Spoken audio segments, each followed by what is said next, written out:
Welcome to the Connected Campus podcast, where we explore the ways that diverse professionals are working every day to optimize their efforts to recruit, retain, and graduate their students. Welcome back, everybody, to another amazing episode of the Connected Campus podcast. We have a treat today, our first president guest interview here for the podcast. So looking forward to bringing in this perspective in the mix of our usual kind of suspects of CIOs and other higher ed IT leaders or folks that kind of are sort of influential thought leaders in the space. So the role of the presidency obviously is a very unique vantage point on just sort of the waves of digital transformation that are washing over institutions right now. So really excited to explore that with our guest. We'll start as we always do. If you want to introduce yourself to everyone and give kind of an overview of your professional background and how you got to be where you are today. Well, thank you so much, Dustin. It's a real pleasure to be on this podcast, and I'm looking forward to the conversation. I'm Sanjit Sethi. I'm president and CEO of the Minneapolis College of Art and Design, more affectionately known locally as MCAD, and I've been at my position for about 4.5 years. Previous to that, I've had a variety of different roles across higher education as well as nonprofit arenas. Most recently, I was at George Washington University, where I was the inaugural director of the Corcoran School of the Arts and Design, which merged a formerly private art and design institution known as the Corcoran College of Art and Design with all the creative disciplines that exist at George Washington University. Previous to that, I was running a nonprofit in Santa Fe, New Mexico called the Santa Fe Art Institute, which is a cultural space and artist residency program. And before that, I was at the California College of the Arts, where I was chair of the community arts program, but also director of something called the Center for Art and Public Life, which became kind of the community outrigger, if you would, for the institution as it started to make meaningful partnerships with local, national, and international communities. So my background is actually as a maker. I was trained as a ceramicist, so I have an undergraduate degree in ceramics and a graduate degree in ceramics and sculpture. And after I taught for a while and had some professional experiences, I made a decision to go back to graduate school, where I went to MIT and got a second master's degree in a master's in science and advanced visual studies, where I was really focusing on how creativity could be used as a tool for social change, how it could be used as a tool to open up dialogues with communities that have experienced some type of trauma, but also how we can start to see more interlacing between other disciplines like architecture, urban planning, the sciences, and beyond. So I was fortunate to spend a couple of years out there teaching after I got a master's degree, and then followed that up with a Fulbright fellowship to India, where I was able to in some ways field test some of these ideas that I have. So I think it's been something that's been an undercurrent of a lot of my practice to today. Yeah, I mean, that's a super interesting and unique background that I can see, I guess, how it would serve you well in the role of sort of, presidency of a higher education institution. Because I think part of it is that idea of like really trying to build those bridges, make those connections between the institution and the community and different stakeholders. And I guess in a sense, like really, show your work, I guess, I think that's something that's been sort of an undercurrent over these past several years around like when people are kind of scrutinizing institutions and how they're operating and how they're sort of, benefiting society, benefiting individuals and all that. I think that idea of through various, means and your roles and everything, I guess that was something that I kind of just was sort of sensing, I guess. But I guess I'm just very curious. I think, we're in a moment where college presidents, that role is like, I think it's just in a very unique position. It's always, kind of the lightning rod of, the public scrutiny and everything. So like, yeah, I mean, you've been there for a while. So I think it was, through the pandemic and everything. So curious, I guess, just any anecdotes and reflections, but to kind of take it from the beginning, what gravitated you to the role of presidency and at MCAD in particular? What gravitated me to this role was that I think this is an institution that has had a remarkable 100-year plus history. That being said, it wasn't the history that drew me to this institution. It was the people. It was the community. It was the board members. It was the faculty, the staff, the students, the alumni. And what I saw was an incredible nexus of individuals that were really committed not to just to their serving themselves, but to serving a broader cultural ecology. I think the Twin Cities is such a remarkable cultural ecosystem and economic ecosystem, which I'm still discovering. I'm still learning about. I think the pandemic certainly created a tremendous kind of roadblock and workaround with that. But I'd say I'm still in a process of discovery and find that to be exciting. I would say the other part of this too is we're an aspirational community. I don't think the best art and design school has been built yet. I think it can be built here at this institution. And I think it really only comes through the ability to build for the immediate, but also to start to think about what you're building for in 5 or 10 years ahead. And so I think that's one of the things that really drew me to this. I think, like you said, Dustin, this is a remarkable moment in higher education in general. And I would say it is less about some of these false dichotomies between private institutions or liberal arts institutions or art and design institutions or, public institutions. I think it's going to be based upon who's leading these institutions, who's at the, how generous you are, and as you start to think about transformational leadership, how open you are to hearing about ideas that are coming out of left field, and how you're able to start to feel like you're in an iterative process where you're embracing failure as much as you're embracing success. I think that's going to be the separation between institutions that are going to be thriving and healthy in 7 years from now versus ones that are going to be struggling. I don't think it's about the categorization of the types of institutions. I think it's going to be the degree of risk tolerance and the type of leadership one has at these institutions. Yeah, I absolutely agree, because I think anybody who's just even just keeping up on headlines and not even necessarily needing to read up on all the kind of nuance and details and sort of wonkiness of higher education, financial stability at this moment. It's like it's a lot of different kinds of institutions that are, you're seeing headlines of like, oh, we're cutting so many programs, we have this huge budget deficit, or we're closing, we're merging, and this and that. Like, it really is at this point affecting all institutions, where I think, if you're looking back a few years, everybody was kind of probably taking sort of an imprudent solace, I will say, in the sense of like, oh, it's just those liberal arts schools up in the Northeast, like, that sort of thing. And it's like, well, the checks come and due now, and Right. now everybody's kind of reckoning with it. Whereas, like, I think they thought it was always sort of the other, it's Yeah. not us, we're doing fine, or whatever. So that idea of like the sort of urgency of the mandate of this moment of being like, well, how are we going to, really push forward in a way that is sustainable and relevant and making kind of a positive impact. Yeah, I think you're right. I mean, sustainable and relevant. I mean, those are two things that I guess I tell my team, and as much as sometimes I hate reminding them, but I'd say, Dustin, that I tell them that there's no such thing as treading water. You're either sinking or you're swimming. You're either in the degree of forward motion, and you're going ahead and being iterative. You're being process driven. You are open to new ideas. You are trying things and discarding other things and moving forward, or you're falling behind. As much as we'd love a rest, we'd love a break. I'd say there is no kind of neutral at this stage. You're either slowing down or you're maintaining. Well, I think, yeah, it's the idea of, I guess, because, yeah, that's, or like, oh my God, like, we're never going to get to rest. And it's like, right. But I think you can get into a place which I think is far preferable, where you can make deliberate choices about what you're going to do and not do, like, and you have some sense of control, the idea that like that cycle will always be continuing, versus like, I think the idea of institutions being like, oh my gosh, we're in a huge budget deficit, where it's forcing all these sort of cuts and all this, like, you're always sort of like reactive. And I think the anecdote that keeps kind of echoing in my head is the idea that like, well, you can't just like cut your way to growth. Like, you can keep reducing expenses, but if you're not sort of maybe taking some risks or developing some sort of like strategy informed by kind of the needs and demands or the preferences of the moment or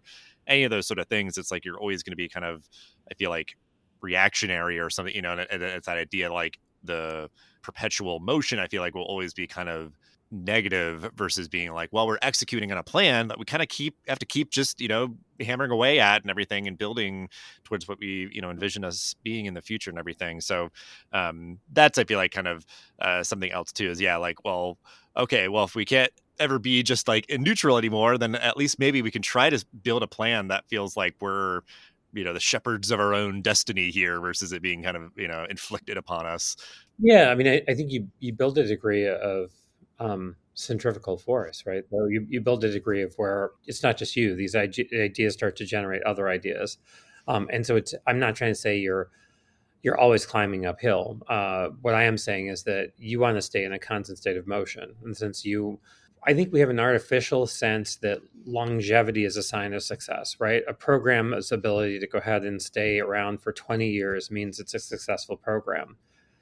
I'm not sure about that anymore. Like in the sense, like I'm not sure I ever believed that, but I'd say I certainly don't. And one of my lessons I've learned from the pandemic is I'm not sure if we're saying that the world is moving remarkably around us, and somehow we're saying our Department of Teaching and Online Learning has stayed the same in 10 years. Really? It's like we haven't learned anything, or our curriculum has stayed the same. And even though we've just talked about how the nature of our students changed, their metabolism for information has changed, the way they interface with media or news has changed. And we're still saying, no, but this is the tried and true curriculum. It's always worked. Really? I guess I'd say that it's probably dangerous to quote Mao, but like maybe that permanent state of revolution that Mao talks about is that point. Like maybe curriculum or teams are meant to go ahead and be kind of torn down and rebuilt every 5 years or every 10 years or every something like that. So maybe there should be inherent self-destruct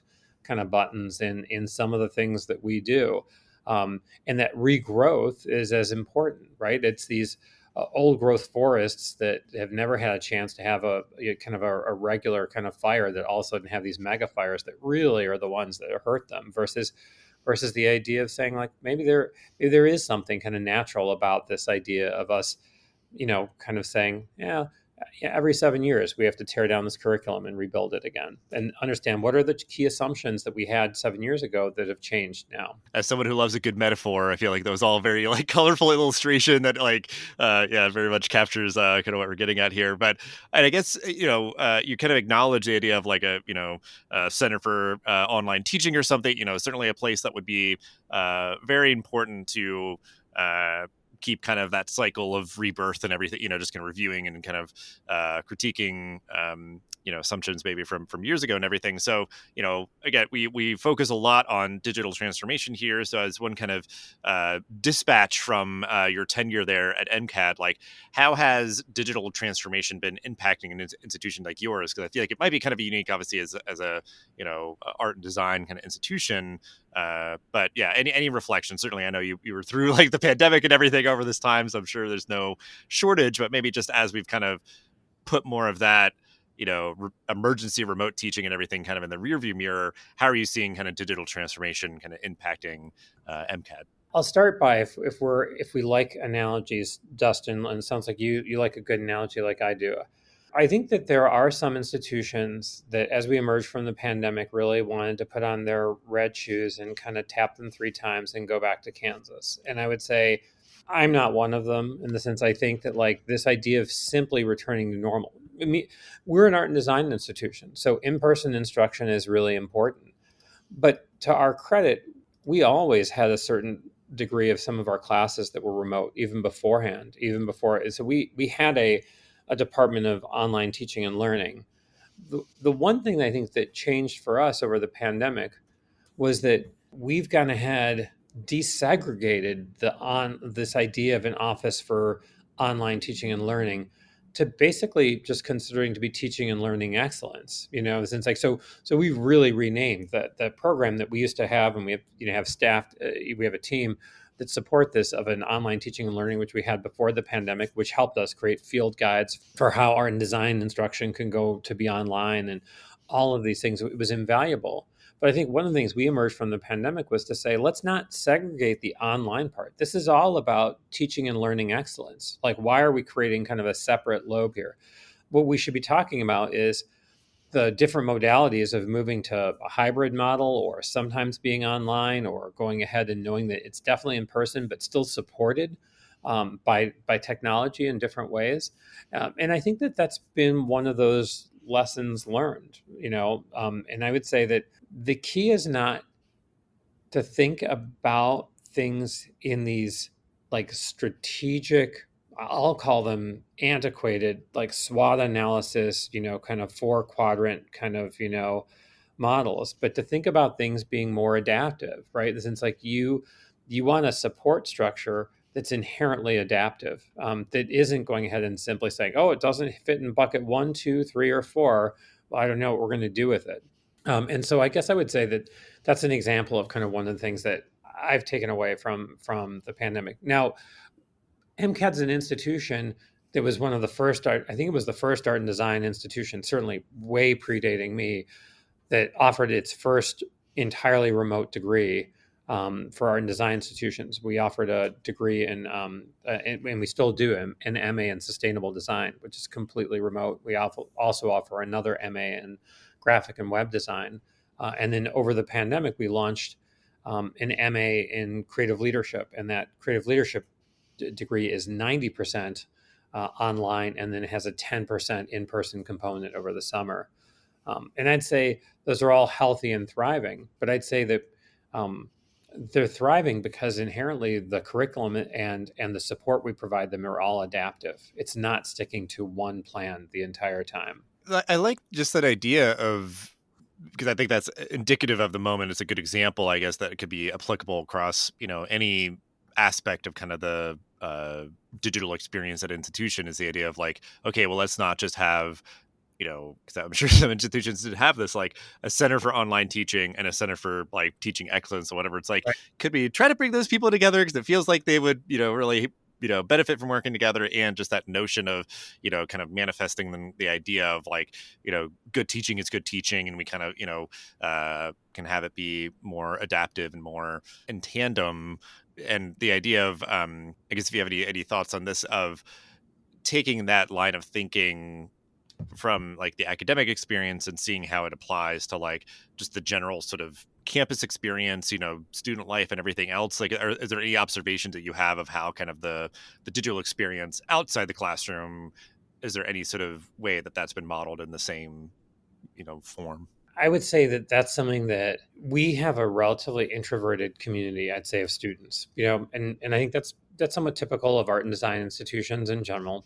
We realize that online platforms that allow for co-curricular community building, whether they're occurring through opportunities sponsored by us, or ones that are just occurring organically, Discord groups, etc., are more and more prevalent now than they were 4 years ago. And I think that we see those, and and I would say that that's one that ideally what we try to do as an institution is to understand, how do we make sure that those are spaces that are meaningful? Those are spaces that are active, that they follow community guidelines as best as we can, because we want to make sure the fact that people realize that whether you're approaching those communities as you're on campus through kind of kind of a physical space or a digital space, that we're still a community of care and a community of support. But I would say that that's still something that we're navigating, and I don't think we have the answers. And I would say this is one where our goal has to be adaptive in nature, and I would say that I'm not sure. I think that we look towards seeing how do we maintain and support, and in some cases just acknowledge that some of these spaces exist that are going on adjacent to kind of the institution itself. Um, but I think that for me, that's still a place that we need to go ahead and see, how do we acknowledge where these spaces aren't always helpful, right? These spaces can be harmful for students, right? These are spaces that cannot go ahead and allow for students to receive the support that they need. We know that there are spaces where we don't want students to be bullied. We don't want students to be, and digital spaces become an incredibly powerful place where sometimes people can go ahead and feel these pressures, even within the intimate environment of an institution that only has 750 students. Not only, but it has 750 students, but a relatively intimate institution. So I don't know if I have a definitive answer or policy or strategy, but I would say it is part of our understanding of what a community of care looks like. And that's, I think, even just the baseline foundation is the acknowledgement of like, we have spaces that we are maybe creating and maintaining and facilitating, these sort of digital communities and stuff, but then like there's other stuff where it's like we just need to kind of get out of the way. That's like student spaces for themselves and whatever, but then like they could certainly still have kind of spillover effects of, if they're having negative interactions or whatever, like how can we just be supportive and sort of aware of all these other things that are happening. And yeah, that's, I think, just a very good kind of observation, is that like digital communities, you have to kind of hold these two truths at the same time, of like they can have amazing potential and impacts for creating sort of connections for students, but also like can have a pretty harmful impact as well. So like how do we maybe try to again be sort of aware and acknowledging of those two truths, and try to be supportive of students to navigate those things, while it's like we don't have to be sort of chaperoning everybody as they're going into any space that has any students in them or whatever. It's just kind of being not just completely aloof or kind of completely hands off or any of that. Because it's like, yeah, the digital is going to impact the physical for sure, of just that sense of community, that sense of belonging, and kind of affinity for the institution and everything. So I think that's a good takeaway. And I'm curious, because this is kind of just a interesting note that I had in some of my research, and kind of getting to know your background. And I will say, kind of shout out to Elliot Felix. He recommended you to be on the show, and he kind of noted this concept that you've spoken about, radical accessibility. Can you kind of define that, and why you think it's important for higher ed at this moment in time? And you know what I'm going to do, Dustin, is that I'll say that my thinking around accessibility has evolved. And so what I'll do first and foremost is I'll say that as much as that in our initial our initial adaptive strategy, which is our version of a strategic plan that I worked with the college community to go ahead and produce during the pandemic, we talk about this concept of radical accessibility. What does it mean to be a radically accessible institution? And I will say I've created a modification to that, which is I think I'm interested in actually replacing the word radical with transformative. And the reason why, and I'll talk a little bit about this, which is that one of the things that we have to ask ourselves, and especially now, and it's really timely that here you and I are having this conversation in the middle of March, and it's that moment of reflection that I think you started by talking about, which is that 4 years ago, we went into this incredible washing machine, almost exactly to the day, right, that we're talking, is that things shut down. We didn't know if it was the end of days. We weren't sure what was happening, much less, I don't, as a college president, I would say that I didn't know that you really could turn off the spigot for an institution. How do you go about essentially de-densifying your dorms? How do you go about, going ahead and shutting down all in-person classroom operations? How do you do those things? So we went through this incredible trauma, and I actually don't think we talk about that trauma enough, right? Through that trauma, we also understood, I think, more in depth about opportunities for accessibility, right? And we've seen that, right? We saw this in great anecdotes of the parent that had disabilities that all of a sudden were able to attend every single PTA meeting for their kids, right? Because they were all moved online, right? We saw the fact that it in some ways became an accessibility when we had an MFA student that had MS, and they said, gee, sometimes they would make it in for in-class critique. Sometimes they couldn't because of the temperature of the building was too high. Then their MS could spike. They all of a sudden felt normalized again. So we saw these moments of understanding more comprehensively about how we have a necessity to think of ourselves as being more accessible. I don't mean just in terms of a physical accessibility standard. I mean accessibility to make sure that neurodiverse individual that has Tourette's syndrome, we're not just trying to minimize their disruption in the furniture design class. We want to celebrate their acumen. And so I think where accessibility gets it wrong is it's the goal oftentimes with institutions, ours included, as we work towards creating this. We're not a fully transformationally accessible institution. That's the aspiration. I want to be abundantly clear. I don't want anyone to get the notion that somehow MCAD's kind of like up at 40, 50,000 feet in this stuff. Like we're trying to get there, but that's one of the institution's aspirations over the next 5 to 10 years. But Our goal shouldn't be accommodation. And this is where I think institutions oftentimes get it wrong. Their goal is to take the kid with Tourette syndrome, accommodate them enough so they don't disrupt that class, so the faculty member can go ahead and teach their content, and so they can get through the class, that they can get through the aperture that's designed for all, quote unquote, the normal students, right?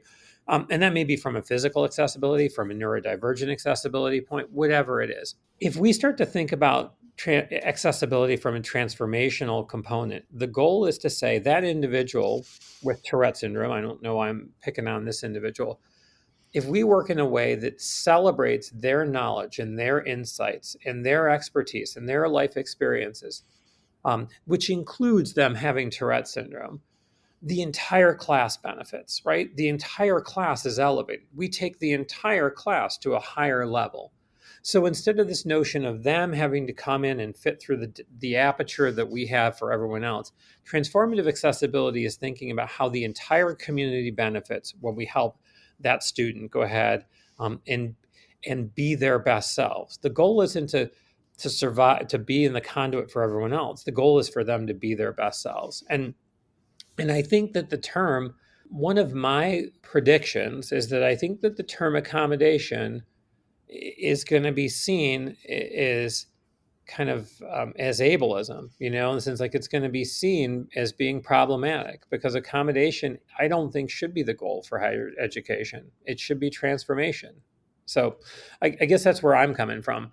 We talked about de-siloing, kind of online teaching and learning excellence from teaching and learning excellence. I would say this is another place where we have to de-silo this too. Yeah, I really like that. I think the outcome being very clear of like how can we affect our institutional culture of, not just doing the bare minimum. And I guess my takeaway is that idea of like you're saying, you're sort of, celebrating the student, who has just, kind of their different ability status and, or, kind of whatever is going on for them. And that, like, I think it's just, for me, it would be that idea of like, wow, like, this is an amazing piece of art that, speaks to their identity and does all this sort of thing. And it's sort of this, like, that kind of point you're getting at, I guess I'm trying to sit with and kind of meditate on, like, creativity for social change kind of thing. So it's like you bring someone's creativity, their art, their voice, their story out, and it can just help inspire everybody to be like, hey, we've all got an amazing story to tell. This person is, uh, just being brought in and celebrated, and that sort of transformation that happens through that accessibility to the spaces, to tools, and to education, and all these different kind of things. So I feel like I've got a lot swirling in my brain right now, and I think it's a really great concept, and I think that can, like you said, be kind of a guiding force as part of a kind of strategic plan. I like that you called it kind of an adaptive plan, because I think is you set all these like very specific things, and it's just like what happens if a pandemic happens in the middle of your plan? That I think was like the case for a lot of institutions. Like I think a lot were in your boat of like making the plan during that time. I mean, I'll be honest with you, Dustin, like I'm shocked when as we've emerged from the pandemic, when I will have another institution that still shares with me their 5-year strategic plan in some kind of glossy, kind of like magazine or like brochure.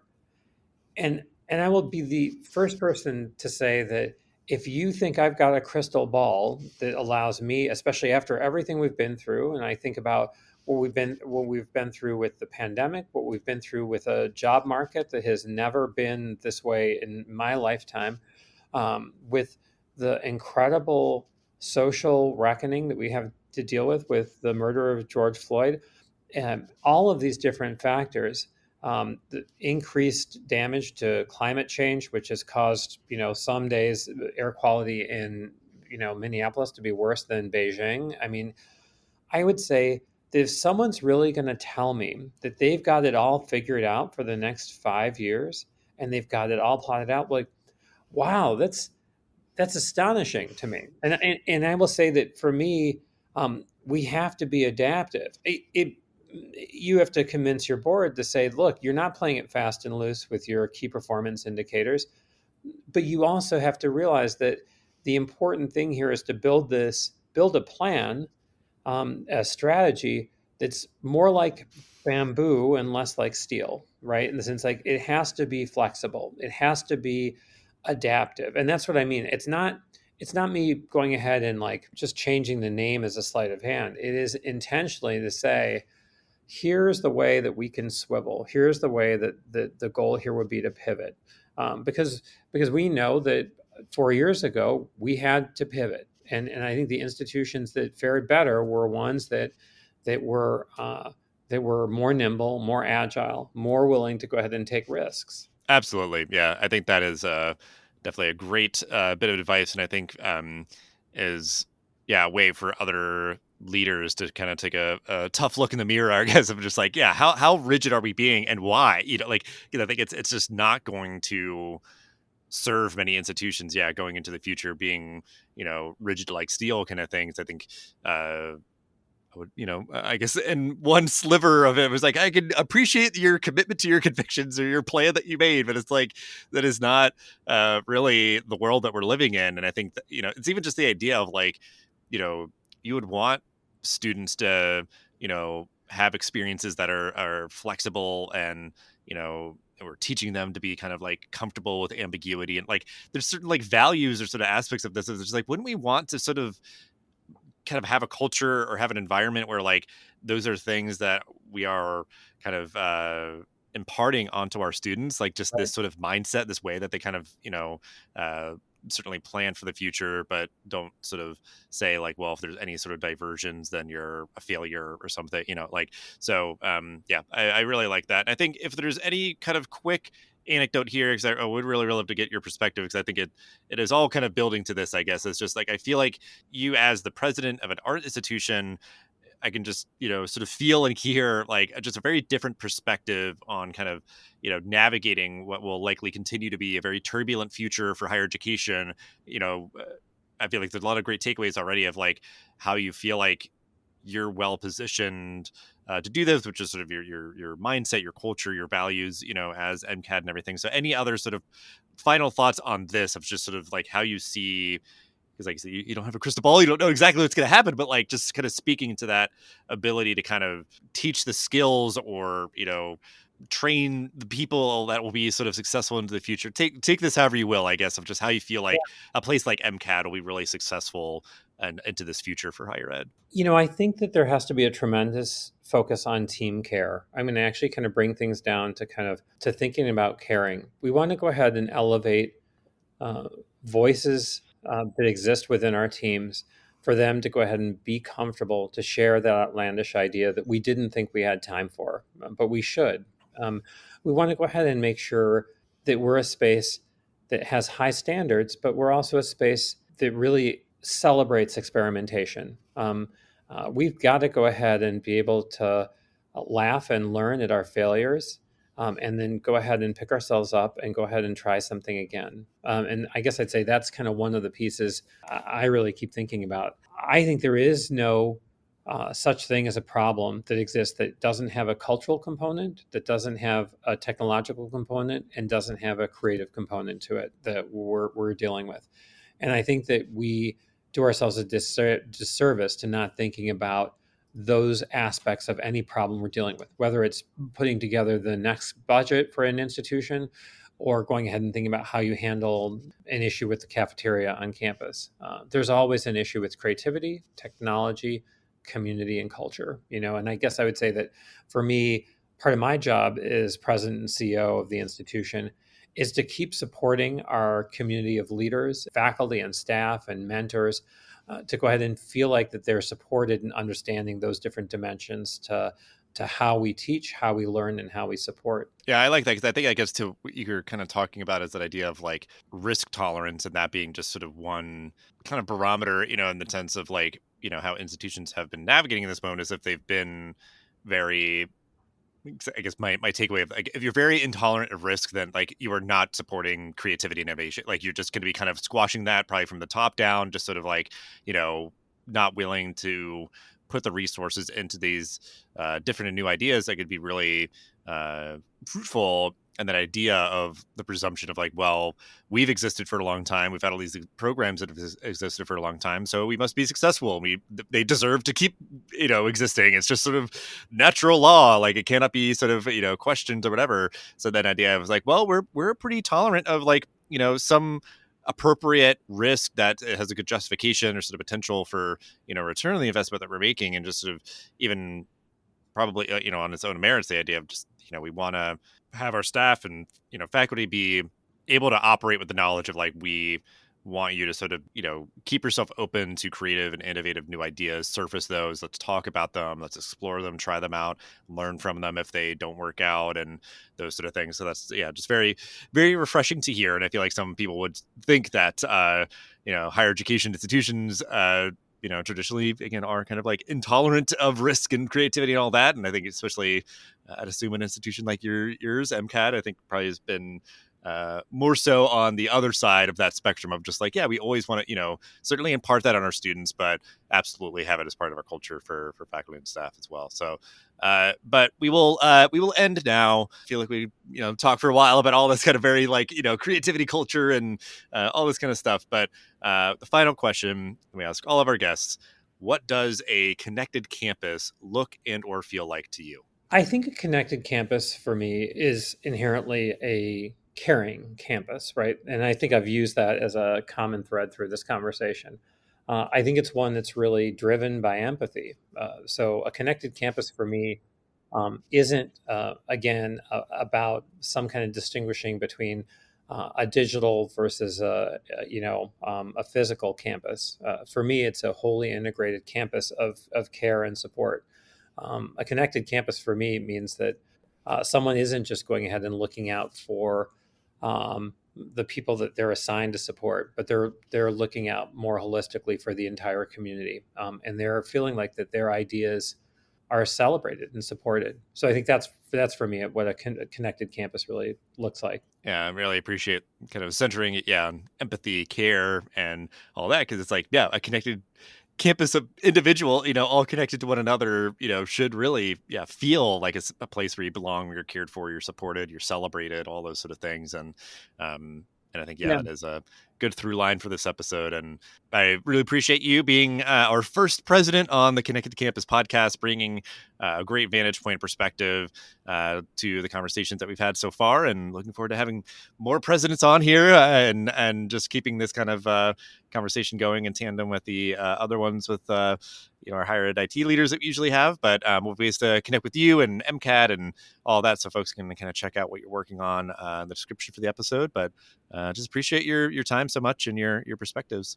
Great. Thanks so much, Dustin. I really appreciate the conversation. Thank you. Thanks for listening to The Connected Campus. Please leave a 5-star review for the show and share it so others can discover us. Make sure to also subscribe so you never miss an episode. Thanks again for joining us, and we'll see you in the next episode of The Connected Campus.